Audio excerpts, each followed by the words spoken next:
Hello, everyone.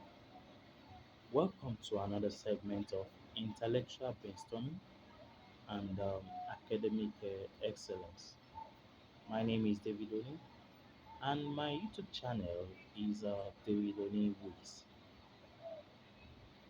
I want to use this medium to say a very big thank you to our returning subscribers and also to encourage those that have not yet subscribed to our channel to subscribe to our YouTube channel called David Oni Wiz, WIZ. And you can leave your comments and also, click on the notification button so that anytime we upload a new video on the internet on YouTube, you can always be one of the first person to watch such a video. Today, we are going to continue from where we stopped last time, and that is the organ of the United Nations organizations. I mentioned those organs in our previous lectures, or in our previous lecture. I mentioned the General Assembly, the Security Council, the Secretariat, the Economic and Social Council, the International Court of Justice, and the Trusteeship Council. We're going to quickly look at them one after the other if time permits us. Let's start with the General Assembly. The General Assembly is the central organ of the United Nations organization, made up of all the member states. So all the member states are members of the General Assembly. Representation in this organ is based on equality of member states, and each member is entitled to five representatives, though a nation has one vote irrespective of its size. As a member, you may be denied your vote if you fail to meet up the financial obligation of the organization for 2 years. And don't forget that the members meet once in a year in regular session, commencing on the third Tuesday in September. However, special sessions can be convened on the request of the Security Council or by majority of its members. That is, even though they meet once in a year, they can always hold a special session, which can be called upon by the Security Council or the General Assembly members, which must be made up of majority of its members. Decisions are made by two-thirds of members present, and they have to vote as well. So ordinary decisions are reached by a simple majority, and the chairmanship of this organization is held for 1 year and rotated among member states. So the functions of the assembly or the general assembly is carried out you know by members of you know too many committees that are created by the general assembly. Now let us look at the aims of the general assembly. You know, number one is to develop friendly relations among states.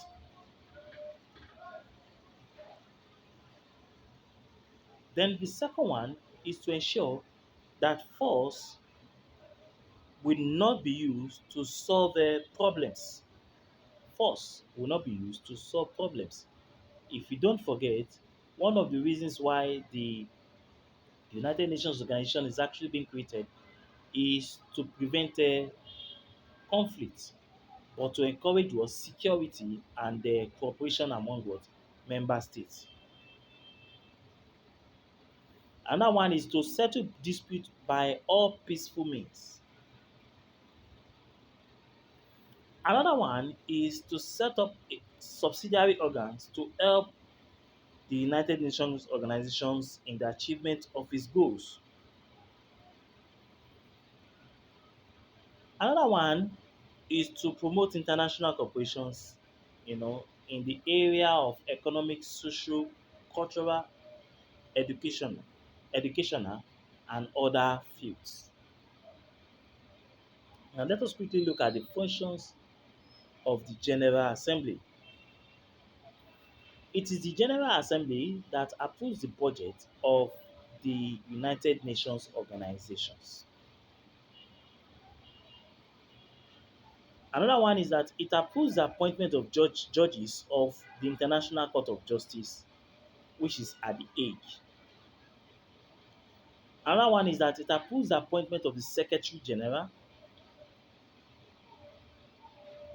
Then another one is that the Assembly controls the finance of the United Nations organizations.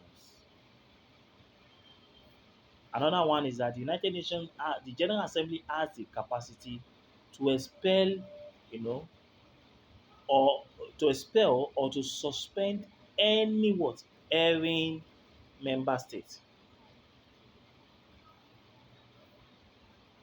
Then another one is that it admits new members into the organizations. I think we have made enough points in this area, in the area of the General Assembly. So let us quickly look at the Security Council. The Security Council is the most powerful organ of the United Nations organizations. You know,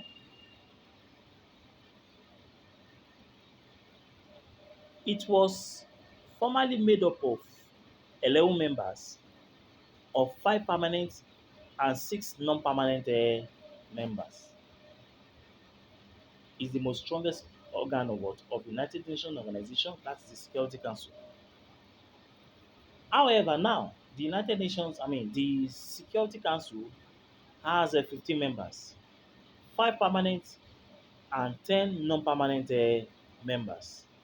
The 5 permanent members are regarded as the big five, or otherwise we can call them the big boys. They are they are referred to as the big five because of the enormous influence they wield in the Security Council. And who are the big five? We have the United States of America, Britain, USSR, France, and China.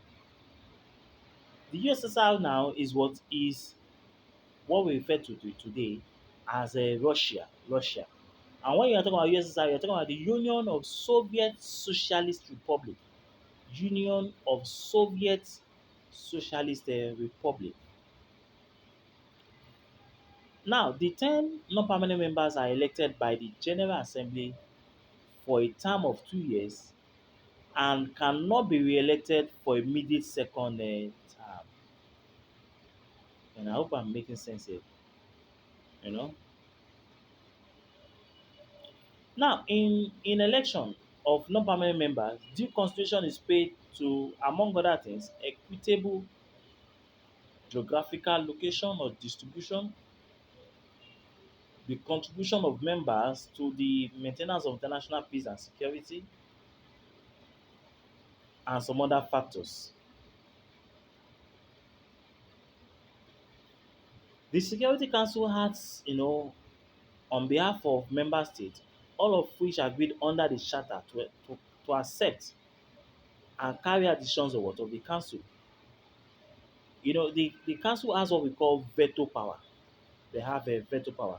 And this is one of the problems affecting the Security Council today because of this veto power. Subsequently, we are still going to, uh, talk about this veto power, you know, maybe in our subsequent lecture we'll talk about what is a veto power. You know, what is a veto power? But when you talk about veto power, it means that any major issue which a permanent member, you know, vote against cannot be carried out. So if you have five permanent members and one votes against it, it means it cannot be carried out. So that's the problem of the veto power. Veto power. Now let us quickly look at the functions of the Security Council. You know, the Security Council makes recommendation to the General Assembly, for the appointment of, of the Secretary General. Yes, the Secretary General. It also investigates any disputes between two or more nations. You know, then it makes annual and special reports to the General Assembly. Then it determines what is threat to world peace and security, and it maintains peace and security in the world.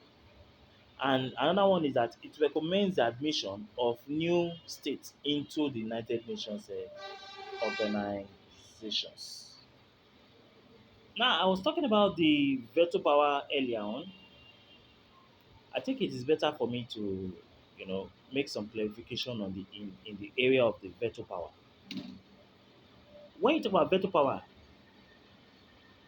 don't forget that the B5 are referred to as what are the superpower, and each superpower members of the Security Council exercise the veto power. This means that the Security Council can only reach decisions on important political and security issues if 9 of its 15 members vote in affirmative, and if those 9 included the votes of all the permanent members. If a permanent member of the Security Council refuses to vote, the abstinence is not counted as what as a negative vote, and the principle of unanimity is preserved. Now, let us quickly look at the Secretariat. The Secretariat can be referred to as the civil service of the United Nations organizations, and it consists of many member states done for member countries. It is divided into, I think, different departments, and they perform, administrative work of the United Nations as at its headquarters in the New York. The Secretariat, don't forget, is headed by a Secretary General who is the Chief Executive Officer of the organization, appointed by the General Assembly on the recommendation again of the Security Council. The Security Council must be very powerful. So that's it. He holds office for 5 years period, you know, which is renewable if the incumbent performs satisfactorily. So it can be renewed after 5 years. You know, let us now quickly look at the functions of the Secretariat. I don't want to dwell much on that because of our time. It handles all correspondences coming to the United Nations organizations.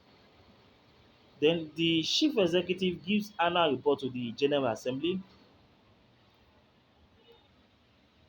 Number three,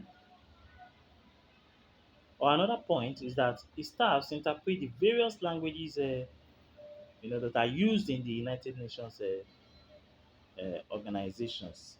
You know, then it keeps the machinery of the organization running or functioning. Then it also serves as the information center of the United Nations organizations. Now, let me quickly go to what we call the Economic and the Social Council. You should know that when you're talking about the Economic and Social Council, it consists of 27 members, nine of which are elected each year by the General Assembly for a period of 3 years, with retiring members eligible for immediate re-election. You know, the Economic and Social Council is responsible for all economic and social activities of the United Nations organization. You know, decisions are reached in the council by simple majority votes. So let us quickly look also at the functions of the Economic and Social Council. Number one, it is responsible for all the economic and social activities of the United Nations Organization. Number two, it is concerned with positive action to build a world of greater prosperity, stability, and justice. Which is very important, which is what we need in the world now. Then another one is that it gives information assistance to the Security Council. Then another one is that I don't even know the numbers I am again, so let me just explain them, you know, just like that. So greater powers are vetoed into the council in order to reflect the economic realities of the world. So that's what we're saying. Now the other one is the Trusteeship Council. Our time is not on our side. So the defeat of Germany in 1980 led to the taking over of its colonies by the League of Nations, and which were each entrusted to a particular member nation to be administered on behalf of and under the supervision of the League of Nations. These colonies that we're talking about here that were taken over were called mandated territories. That's under the League of Nations. They were called mandated territories. When the United Nations was established, after the Second World War, these mandated territories, as a result of the establishment of the Trusteeship Council, became known as the Trust Territories. We said it was called mandated territories before, but under the United Nations Organization, it was called Trust Territories. It is the principal organ of the organization responsible for the supervision of the territories, placed under the international trusteeship system, which includes, number one, territories then under the mandates. Number two is, territories which might be detached from enemy state as a result of the Second World War. And another one is territories voluntarily placed under the system by state responsible for their, administration. However, the Trustee Council, on the other hand, is composed of the members of the member countries of United Nations administering trust territories, permanent members of the Security Council, as many and another one as many as other members as elected by the General Assembly for 3 years. You know. So what are the duties? Number one, it is responsible for the supervision of territories placed under the international trusteeship system. You know, the another one is that the council, it accepts and consider petitions from the trusteeship area. The another one is the council workload has reduced as all the trust colonies have attained independence and many now have been scrapped. Lastly, let us look at the International Court of Justice. So then we round up there. We have dwelt so much on this topic.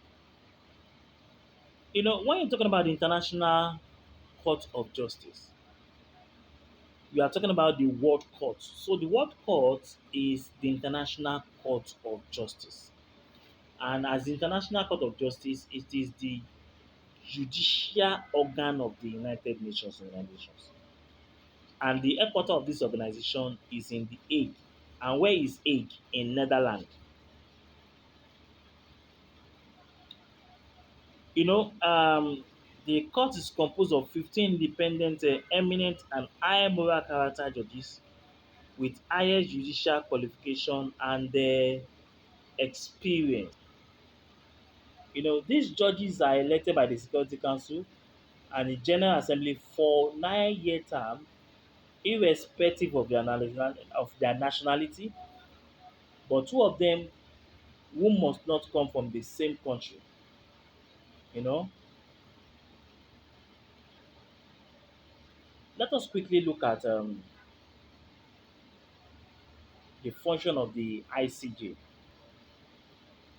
It is the principal organ of what of the United Nations Organization. That's number one, which I've mentioned before. You know, it mediates in dispute among member countries. Brought before it. Then number three, the court also interprets the international conventions and agreements. Another one is that member states are obliged to comply with decisions and judgment of the court. That's another one. Then it is also the duty of the court to determine, you know, um, the amount of compensation and or repatriation that may be paid in case of breach of international treaties and obligations. Another one, finally, it handles disputes concerning interpretation of the treaty of the organization. Now, the United Nations has some specialized agencies like the World Health Organization, which I'm not going to discuss now, the Food and Agricultural Organization, and the International Labour Organizations. So please don't forget. And we also have United Nations International Children's Emergency Fund. Yes, I think I should not forget that one. Emergency fund. That is very, very crucial. So let us quickly look at the achievement of the United Nations Organization and its demerits. Then from there I will stop. Of course, number one, it has been able to prevent the outbreak of another war. So number two is that it has promoted what we call world peace. Then another one, it has been able to achieve a lot of independence for most of those colonies that were under the trust territories. Then it has also been able to defend the fundamental human rights. Then it has also been able to increase the standard of living of people in the world. Then another one is that it has been able to solve refugee problem. A lot of countries they are fighting now. If you go to Syria, there is war there. If you go to Yemen, there is war there. If you go to some countries, even in Nigeria here, because of insurgency, a lot of the people have become refugees in their country. They have gone to other countries to become refugees because of this problem. Then if you look at other countries like Mali, there's also problem there. Libya, there's problem there. A lot of these countries they have problems. So it has been able to solve this refugee problem. The provision of aid, the United Nations Organization has also been able to provide aids to countries in need of aids. Then disarmament, non-proliferation of what of a nuclear treaty. That's one of the achievements. Then condemnation of what of apartheid during that time in South Africa. Then what are the problems of United Nations Organization? Veto power. So one of the problem is veto power, and this veto power is used by the big five. And because of this veto power that's being used, they use it a lot of times to counter each other in the Security Council, which is not best for the world, which is not good for the world. Then there's also the problem of enforcement of decision. Then ideological rivalry. Till today, there's still ideological rivalry between China, America, and Russia. There's still rivalry, ideological rivalry. They don't agree on the same thing. Then financial problem. A lot of members of this organization don't pay their dues as when due. Then the problem of